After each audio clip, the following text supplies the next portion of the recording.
wanted to know how smokers felt about this policy and whether it affected their smoking habits. Amy Trott, who has smoked for 10 years, had this to say on the issue. Well, it makes things a little weird, you know.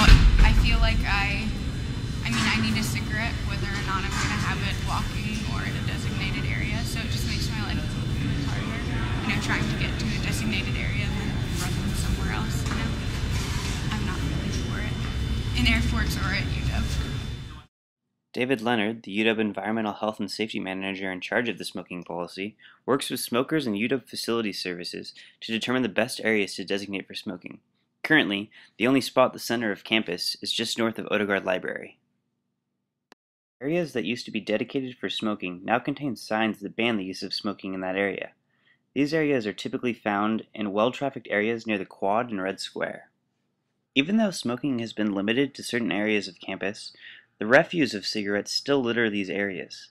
No attempt to install ashtrays on smoking sites has been established. Another student, Maggie Hellis, a 5-year smoker, had this to say on the subject.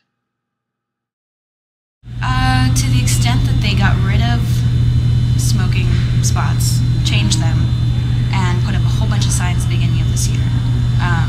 So having to find new smoking spots, I feel far less than there used to be. But it works for me what they've got. But that being said, there aren't very many. The image, provided by Renee Takara of The Daily, shows in black the 3 areas that were removed on campus, while the one in white has been an established smoking spot for the past few months. To be answered next is what will smokers do when the university finally puts a ban entirely on smoking on campus? Where will smokers go to get that much needed puff? Or will they even abide by university policy and instead smoke wherever they choose?